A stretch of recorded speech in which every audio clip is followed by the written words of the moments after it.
Mga kababayan, kamusta po? Ang inyong lingkod po, si Kamanong, nagbabalik na naman po muli, mga kababayan, para po magkomento po sa inyo dito po sa Tambayan mga kababayan. Samahan niyo po inyong lingkod, mag-umpisa na po tayo. Magkomentuhan na po tayo mga kababayan. Komentuhan po natin mga tambay. Ito pong issue ng debate. Ito pong si Garbage In, Garbage Out ay natanong po. Natanong po siya ng isang commentator mga tambay. Kung magkakaroon daw po ng debate, ay sino raw po ang gusto niyang kadebate? Si Malu Tiquia, Mawayan, o si Atty. Guanzon? Si Atty. Rowena Guanzon po ba? O si Prof. Tiquia, Mawayan, si Malu? Painggan po natin ang sagot na kumakalat po sa social media at pinag-uusapan na po ito, mga kababayan. Ganito po ang sagot ng tinatawag na garbage in, garbage out ng Vice President. Painggan po natin at komentuhan po natin. Ang piking bigas po ay kumalat. Sino ang gusto mong maging kalaban sa debate? Si Rowena Gonzon o si Malu Tiquia?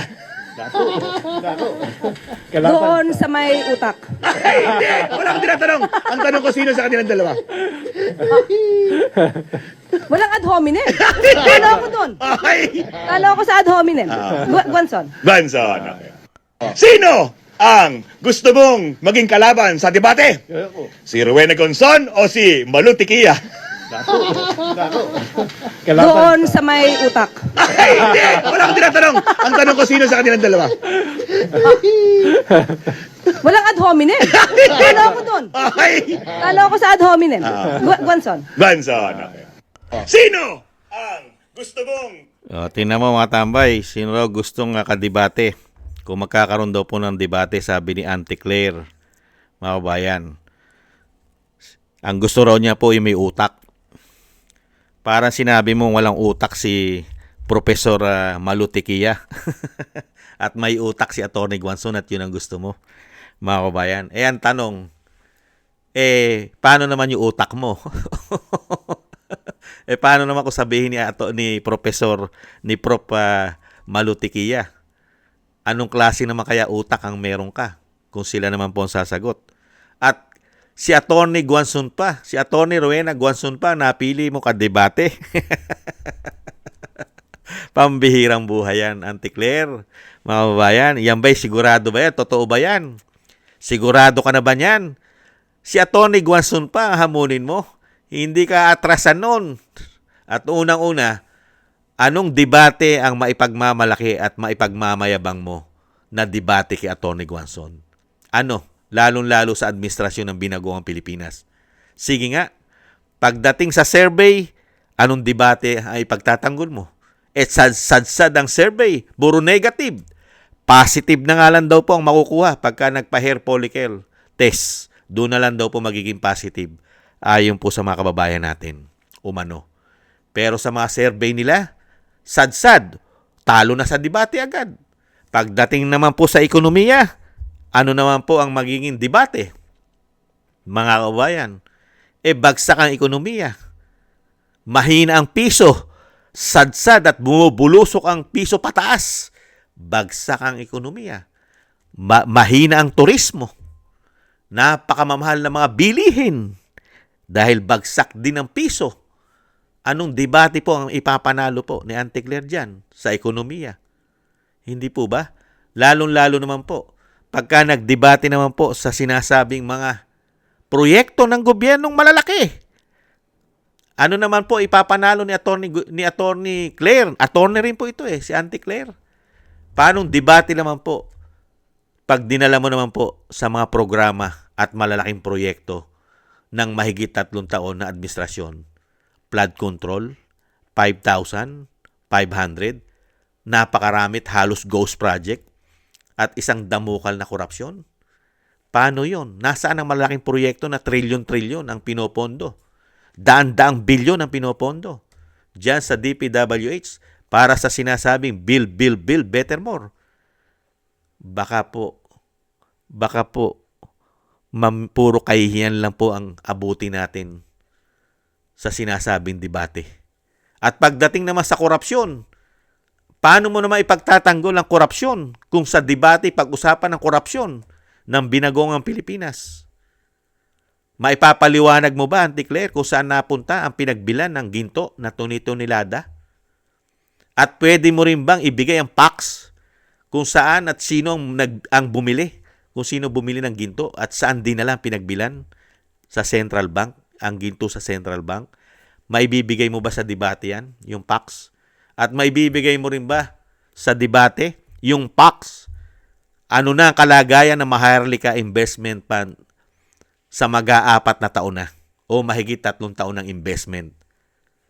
Ano na po ang kalagayan ng pinasok po ng Binagoong Pilipinas ang Maharlika Investment Fund?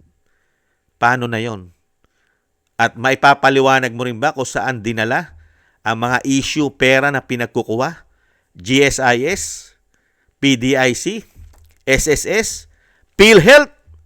Anong mga programa? Bakit nailipat ang mga pera dyan? At marami pang iba. At kaya mo rin bang i-debate kung ano na nangyari na mga anomalya sa Lotto, sa PhilHealth? At kaya mo rin bang i-debate ang GAA na sino ang may accountability ng malawakang korupsyon, na ang pumipirma ng budget at nagbibigay at gumagawa ng mga proyektong malalaki na sinasabing build better more ay yung mismong Commander-in-Chief na programa niya na ayusin at paunlarin ang bansa dahil siya ang Commander-in-Chief. Pero pinag-ubra niya dahil naging sindikato yata ang bansa sa korupsyon na magkakasama yata silang lahat umano ng napakaraming magnanakaw ngayon sa ating gobyerno. Auntie Claire, ano ang ipapanalo mong debate kay Tony Guanzon? Ang pag-uusapan po achievement ng gobyerno. Napakarami pang idadagdag si Atty. Guanzon dyan. Lalo-lalo na kung hanapin pa ni Atty. Guanzon yung proof na hindi gumagamit ng pulburon at hindi sumisinghot ng coke at hanapin at pagdebatihan na kaya mo ba na ipates ang buhok ng iyong Commander-in-Chief? Pwede bang kunin at ipates para ma-hair follicle test ang kanyang buhok? Atty. Claire, ano ang achievement na may pagmamalaki ng iyong boss sa debate? Kahit ikaw na mismo. Anong mga facts maliban po sa mga pagsisinungaling at gawa-gawa? Dahil ang totoo, yung pera po na trilyon ay napakahirap pong ipaliwanag sa debate yan.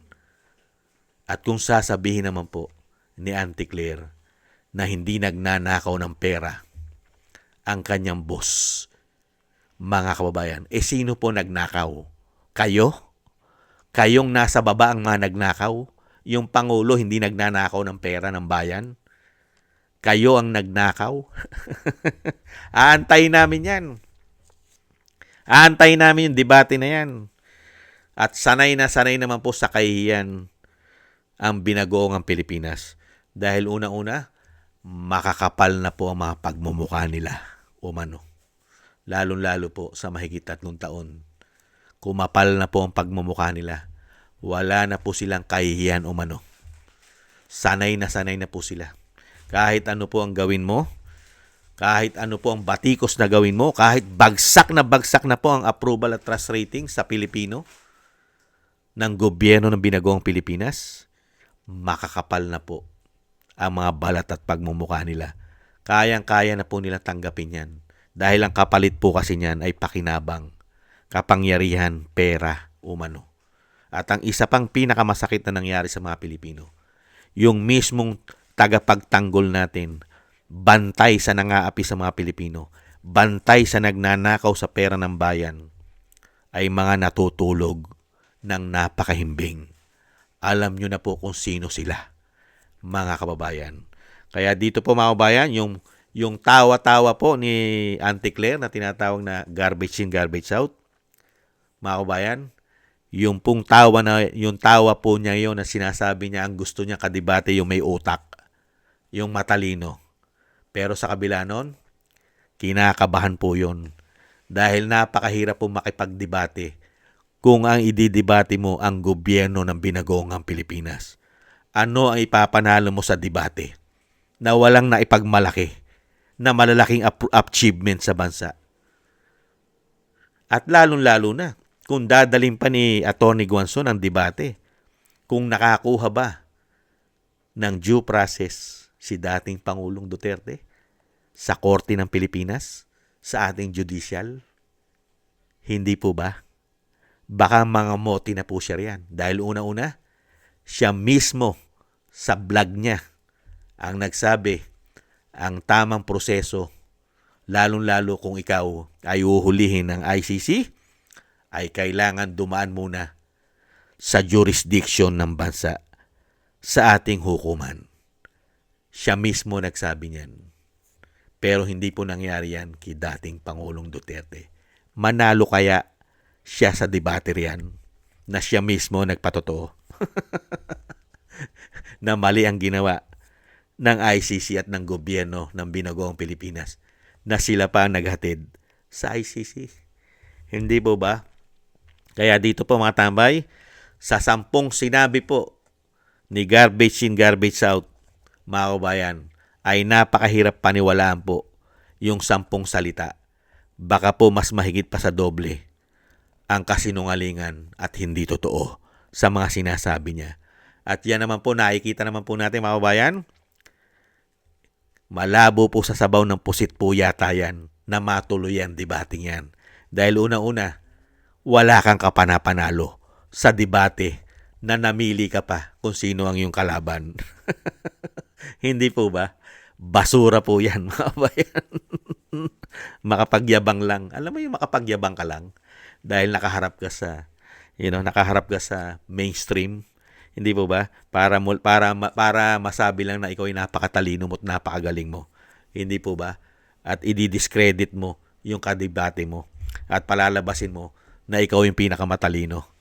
Pero sa totoo lang, ikaw yung lumalabas na pinakabobo umano. Hindi po ba? Maraming salamat po mga kabayan sa nagusto po natin tambayan mga kabayan sa YouTube at TikTok. At ganun din po sa ating mga subscribers. Thank you po sa mga nagbibigay po ng komento, like, share, and subscribe. Mabuhay po kayo. Shoutout po sa inyo lahat. Ingat po kayo mga kabayan. At thank you rin po sa mga nagbibigay ng tulong. Shoutout po kay Balance Vision TV, kay Tatay Nick ng Canada, Gay at Shena, at kay Annie Jo, kay Eric Hersho ng Canada. Thank you po mga kabayan. Thank you po sa inyo. Mabuhay po kayo. At ingat po kayo sa inyo po mga paggawa. At syempre po yung dasal at panalangin po natin mga kabayan na tayo pong lahat ay maingatan at ang pamilya Duterte at ang lahat po ng nagtatanggol at lumalaban po sa kawalanghiyaan ginagawa ng gobyerno po natin ngayon. Sana po tayo pong lahat ay maingatan sa kapahamakan at madugtungan pa po ang buhay at kalakasan ng dating Pangulo. At makalabas na po siya sa lalong mabilis. Maraming salamat po sa mga dasal mga kabayan. Ingat po. God bless po mga kabayan. Tiis lang po. Paalam. Bye-bye.